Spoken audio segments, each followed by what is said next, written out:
12 qaytar va qaytmas reaksiyalar. Qaytar va qaytmas kimyoviy reaksiyalar.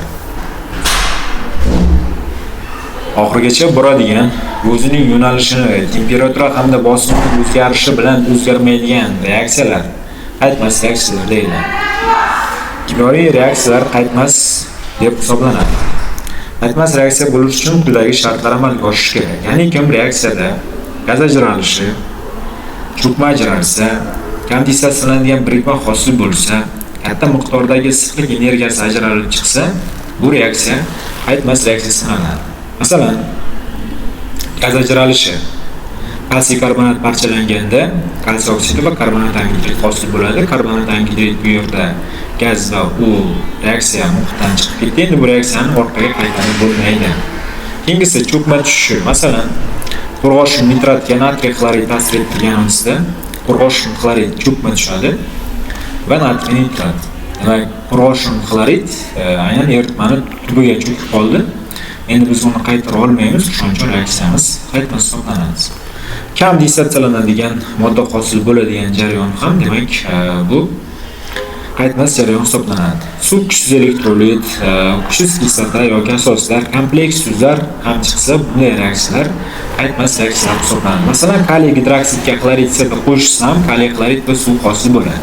Bu reaksiyamiz qaytmas reaksiya hisoblanadi. Yoki natriy asatga nitrat sepib qo'shganimizda natriy nitrat va sirka kislota hosil bo'lsa, bu reaksiya ham aynan qaytmas reaksiya sanaladi. Katta miqdordagi issiqlik ajraladigan yoki aynan yonish reaksiyalarida bu hodisa sodir bo'ladi. Masalan, uglerodga kislorod qo'shsak, karbonat angidrid hosil bo'ladi va aynan yonib ketgan uglerodni biz yana dastlabki holatga qaytara olmaymiz. Shuning uchun bunday reaksiyalar qaytmas reaksiya sanaladi. Ammo ko'pchilik kimyoviy reaksiyalar qaytarib bo'ladi. Bir xil sharoitda ular bir yo'nalishda boradi. Boshqa bir sharoitda teskari yo'nalishga ham boradi. Demak, bir xil yo'nalishning o'zida chapdan o'ngga va o'ngdan chapga boradigan reaksiya bu qayta reaksiya hisoblanadi. Xo'p. Demak, boshqa bir sharoitda teskari boradi. Ayrim oraliq sharoit esa bir vaqtning o'zida ikkala o'zaro qarama-qarshi yo'nalishga boradi. Masalan, azot bilan vodorod reaksiyasidan ammiak hosil bo'lsa, bu aynan bir vaqtning o'zida chapdan o'ngga va o'ngdan chapga boradigan reaksiya hisoblanadi. Chapdan o'ng tomonga boradigan reaksiyalar to'g'ri reaksiyalar deyiladi. O'ngdan chapga boradigan reaksiyalar esa teskari reaksiyalar deb ataladi. Agar to'g'ri reaksiya ekzotermik bo'lsa, teskari reaksiya endotermik bo'ladi. Shu bilan birga energiyaning saqlanish qonuniga muvofiq to'g'ri keladigan to'g'ri reaksiyada ajralib chiqadigan issiqlik miqdori teskari reaksiyada yutiladigan issiqlik miqdoriga teng bo'ladi. Masalan, buni mohiyati nima? Hozir mana azot bilan vodorod reaksiyasida ammiak hosil bo'lish jarayonida mana bu reaksiyaning o'ng tomoni plus Q, ya'ni kim ekzotermik bo'lsa, reaksiyaning chap tomoni minus Q, ya'ni kim endotermik sanaladi. Balki biz aytib qo'yilmoqda, energiyani saqlanish qonuniga muvofiq ajralib chiqadigan issiqlik miqdori teskarida yutiladigan issiqlik miqdoriga teng. Masalan, mana bu yerda plus 20 kilojoule bo'lsa, aynan chap tomon minus 20 kilojoule bo'lishi kerak degan. Ya'ni bir-biriga bular o'zaro teng bo'lishligi kerak. Umumiy holatda aytadigan bo'lsak, reaksiyalarni qaytar va qaytmas reaksiyaga bo'ldik. Qaytmas bo'lishning asosiy shartlarini bilib oldik. Gaz ajralib chiqib ketishligi kerak, cho'kma tushishi kerak, kondensatsiyalanadigan birikma hosil bo'lishi kerak va katta miqdorda issiqlik energiyasi ajralib chiqishligi kerak ekan. Aynan qaytar reaksiya bo'lishligi uchun u to'g'ridan to'g'ri chapdan o'ngga va o'ngdan chapga boradigan reaksiya hisoblanishligi kerak. Ateist mashqlarida quyidagilardan qaytmas reaksiya bo'lsa, smaylikni bo'yang deyilgan. Birinchi reaksiyada bariy xloridga natriy sulfat qo'shsak, bariy sulfat va natriy xlorid chiqadi. Bariy sulfat cho'kma, demak smaylikni bo'yaymiz. Ikkinchisida kumush nitratga natriy fluorid qo'shsak, natriy nitrat va kumush fluorid chiqadi. Bu yerda cho'kma yo'q, ikkalasi ham suvda eriydi, demak smaylikni bo'yamaymiz. Ya'ni bu qayta reaksiya 3. Kalsiy xloridga natriy sulfat qo'shsak, kalsiy sulfat va natriy xlorid chiqadi. Kalsiy sulfat suvda ozraydi, demak cho'kma deb qarashimiz mumkin va biz smaylikni bo'yaymiz. Keyingisi kumush xloridga kalsiy gidroksid ta'sir ettirsak, kumush oksidi, suv va kalsiy ftorid hosil bo'ladi. Kalsiy ftorid bu cho'kma. Keyin kumush gidroksid chiqarmaysiz reaksiyada, chunki kumush gidroksid beqaror modda. U parchalanib ketib, kumush oksidi bilan suvni chiqaradi. Keyingisi mis sulfatga natriy gidroksid qo'shsak, natriy sulfat bilan mis gidroksid hosil bo'ladi. Mis gidroksid cho'kma. Demak biz keyingi 4-chi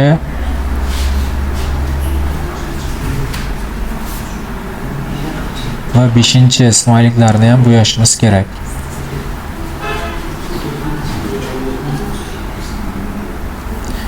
Keyingi 6-chi reaksiyaga natriy sulfitga mis xlorid qo'shsak, mis sulfit bilan natriy xlorid hosil bo'ladi. Mis sulfit cho'kma hisoblanadi. Demak, 6-chi smaylikimizni ham bo'yaymiz. 7-chi smaylikda kaliy karbonatga sulfatni qo'shsak, kaliy sulfat, karbonat anhidrid suv, karbonat anhidrid gaz. Demak, biz 7-chi smaylikni ham bo'yaymiz. Keyingisi natriy sulfatga xloridni qo'shsak, natriy xlorid bilan sulfatida ikkalasi ham suvda eriydi, cho'kma emas, demak buni bo'yamaymiz. Keyingisi kumush nitratga fosfat kislota qo'shsak, kumush fosfat bilan nitrat hidi chiqadi. Bu smaylikni bo'yaymiz, chunki kumush fosfat cho'kma. Keyingisi natriy fosfatga kalsiy xlorid qo'shsak, kalsiy fosfat bilan natriy xlorid chiqadi. Bu yerda kalsiy fosfat cho'kma hisoblanadi.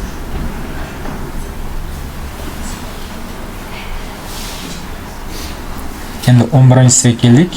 Kalsiy sulfitga sulfatni qo'shsak, kalsiy sulfat va sulfit kislota dedik. Kalsiy sulfat cho'kma. Demak, biz smaylikni bo'yaymiz. Keyingisi mis sulfatga xloridni qo'shsak, mis xlorid va sulfat kislota chiqadi. Ikkalasi ham suvda eriydi, demak bo'yash shart emas. 13-chisiga e'tibor beradigan bo'lsak, 13-chisida bariy sulfat cho'kmaga tushadi, demak bo'yaymiz. 14-chisida kalsiy karbonat cho'kmaga tushadi, bo'yaymiz buni ham. Xuddi mana shu tartibda qaytar va qaytmas reaksiyalarga ajratishingiz kerak. Demak, qaytmas reaksiya bo'lishi uchun cho'kmani topa bilishingiz kerak, gazni topish kerak. Kondensatsiyalanadigan modda hosil bo'lish jarayoni yoki suv hosil bo'lish jarayoni ham qaytmaslikka sababchi bo'ladi. Bundan tashqari juda katta energiya chiqsa, qaytmas reaksiya hisoblanadi. Batez mashqlaridan birinchi savol: quyidagi reaksiyalarning qaysi birida cho'kma hosil bo'ladi deyilgan. Ammoniy gidroksidga vodorod xlorid qo'shishimiz kerak. Demak,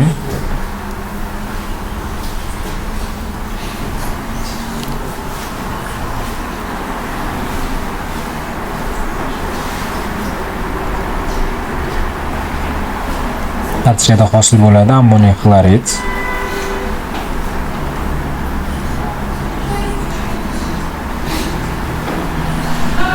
Va suv. Bu yerda cho'kma hosil bo'lmaydi. 2. Natriy gidrosulfitga natriy gidroksid.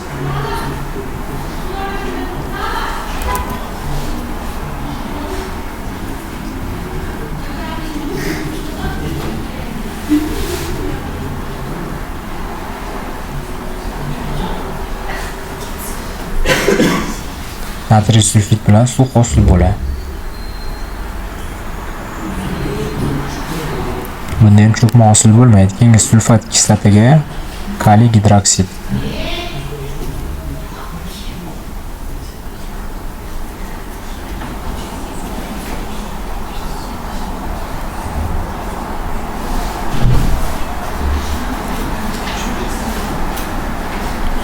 Kaliy sulfat bilan suv hosil bo'ladi. Bu yerda ham cho'kma hosil bo'lmaydi. Keyingisi kaliy karbonatga kalsiy gidroksid.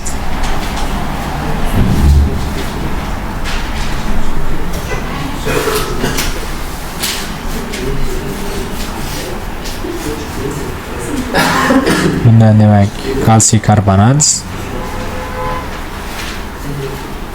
va kaliy gidroksid hosil bo'ladi. Kalsiy karbonat cho'kma. Bunda javobni olamiz. Keyingisi 3-savolda suvli eritmada qaysi reaksiya qaytmas deyilgan. Qaytmas bo'lish uchun nima hosil bo'lishi kerak dedik? Cho'kma hosil bo'lishi kerak dedik. Birinchisida mis xlorid bilan nitrat kislota chiqadi. Bular hammasi suvda eriydi. B javobda natriy xlorid bilan sulfatda bular suvda eriydi. C javobda mis sulfat bilan xlorid kislota bular suvda eriydi. D javobda mis2 gidroksid bilan natriy xlorid, mis2 gidroksid cho'kma. Demak, reaksiya qaytmas boradi. Keyingi 10-savolda oxirigacha boradigan reaksiyani aniqlang. Oxirigacha reaksiya sodir bo'lishi uchun cho'kma hosil bo'lishi kerak, gaz ajralishi kerak, kondensatsiyalanuvchi modda ajoyib kirmaydi. Ammiakni hosil bo'lish reaksiyasi qayta reaksiya hisoblanadi. Bizda qaytmas reaksiya bo'lishi kerak-da. C javobim xato. Keyingisi B javobda bariy gidroksid bilan kaliy nitrat chiqadi. Bu ham qaytar reaksiya. Keyingisi kumush fosfat bilan nitrat kislota chiqadi. Kumush fosfat cho'kma reaksiya qaytmas, demak oxirigacha boradi. 27 kimyoviy jarayonlarning qaytmas bo'lishiga sababchi bo'ladigan omillarni tanlang. Qaytmas reaksiyada sistemaning entalpiya jamg'armasi keskin kamayadi. Reaksiya mahsulotlarining dissotsialanish darajasi boshlang'ich moddalarnikidan katta bo'lishi kerak. Reaksiya davomida gaz mahsulot hosil bo'lishi kerak. Xo'p, olamiz. Reaksiya davomida reaksiya cho'kma ajralishi kerak. Olamiz. Reaksiya mahsulotlar orasida suv va boshqa shunga o'xshash dissotsialanuvchi modda, buni ham olamiz. Demak, biz oladiganlarimiz 3 ni olamiz, 4 ni olamiz, 5 ni olamiz. Xo'p. 2 xato. Reaksiya mahsulotlarining dissotsialanish darajasi boshlang'ich moddalarnikidan katta bo'lishi kerak. Yo'q, kam bo'lishi kerak. Dissotsialanish degani suvda eruvchanligi yoki ionlarga ajraluvchanligi desak, ikkisi bor javoblar xato variant sifatida chiqib ketadi. Endi biz to'liq variant sifatida javobni olamiz. Bir ham to'g'ri. Qaytmas reaksiyada sistemaning entalpiya jamg'armasi keskin kamayadi.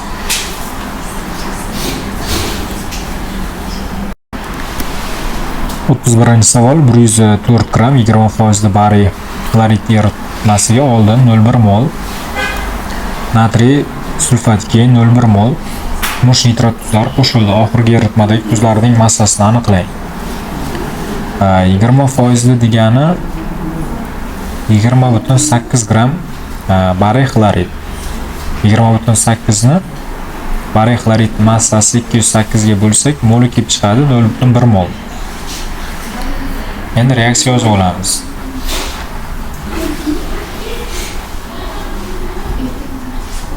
Bariy xloridga natriy sulfat qo'shamiz. Natijada bariy sulfat bilan natriy xlorid hosil bo'ladi. Birga bir nisbatda reaksiya sodir bo'lishligi kerak.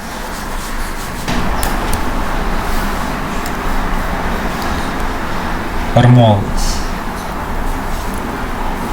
bariy xlorid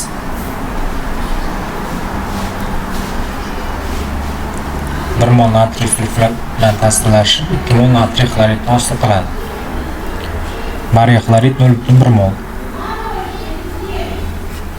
Natriy sulfatimiz ham 0,1 mol. Demak, ikkalasi ham to'liq sarflanib ketdi. Bariy sulfat cho'kmaga tushib ketdi eritmada. 0,2 mol natriy xlorid mavjud. Natriy xlorid saqlagan eritmaga kumush nitrat tashladik. Natijada kumush xlorid cho'kmaga tushadi, eritmada natriy nitrat paydo bo'ladi. Reaksiya kami bo'yicha boradi. Kumush nitrat 0,1 mol. Kumush nitratning 1 moliga 1 mol natriy nitrat hosil bo'ladi. 0,1 moliga 0,1 mol natriy nitrat hosil bo'ladi. 1 mol kumush nitratga 1 mol natriy xlorid sarflanadi. 0,1 moliga 0,1 mol natriy xlorid sarflanadi. Natriy xlorid 0,2 mol edi. 0,1 mol sarflangan bo'lsa, reaksiyadan keyin natriy xlorid mavjud. 0,1 mol, 0,1 mol massasi 5,85 gram va natriy nitrat mavjud. Bu ham 0,1 mol. 170 ga ko'paytiradigan bo'lsak, massamiz kelib chiqadi. 0,1 mol massasi 8,5 gram degani. 5,85 ga 8,5 gram bilan D javob to'g'ri. 32-savolda karbonat kislota qaysi modda bilan reaksiyaga Kirishadi degan. Karbonat kislotamiz kuchsiz kislota, kuchli kislotalarni siqib chiqara olmaydi. Demakki, B, D javoblari chiqib ketadi. Chunki sulfit, nitrat, sulfit kislotalar unga qaraganda kuchli kislota sanaladi. Demak, bu yerda o'zidan ko'ra kuchsizroq bo'lgan kislota bilan reaksiyaga kirisha oladi.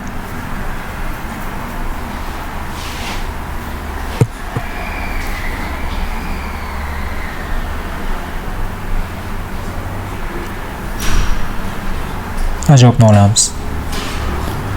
34. Quyidagi birikmalarning qaysilari kumush nitrat eritmasidan ta'sirlash strukturasini hosil qiladi deyilgan.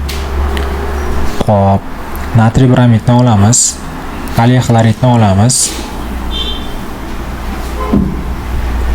Ikkisi va 4 bo'lgan javobni olishimiz kerak-da. Ikkisi va 4 bo'lgan javob va so'ngra 5 kalsiy xlorid. Demak, anorganik moddalar bilan ta'sirlasha oladi. Siz javobni olyapmiz. 35. Qaysi ionlar eritmada bir vaqtning o'zida mavjud bo'ladi? Bir-biri bilan bog'lab ko'rishimiz kerak, cho'kma bo'lmasligi kerak. Masalan, A javobda mis bilan OH ni bog'lasak, mis 2 gidroksi chiqadi, cho'kma bo'lib qoladi. Demak, bo'lmaydi.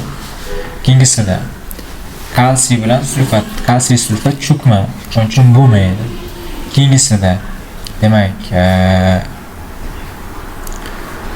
xlorid kislota cho'kma emas, kaliy xlorid cho'kma emas, bariy xlorid cho'kma emas, bariy nitrat cho'kma emas. C javobni to'g'ri javob sifatida olsak bo'ladi. Keyingi javobga e'tibor beradigan bo'lsak, mana bu silikat kislota oziriy deb qaraladi-da. Shuning uchun cho'kma sifatida qaraladi-da. Biz to'liqroq javob sifatida C javobni olamiz. Ya'ni kim? Umuman mana shu ionlarni o'zaro bog'lab ko'rganimizda hech biri cho'kma bo'lmasligi kerak. O'sha javobda mana shu ionlar bitta eritmada mavjud bo'la oladi deb fikrlanadi.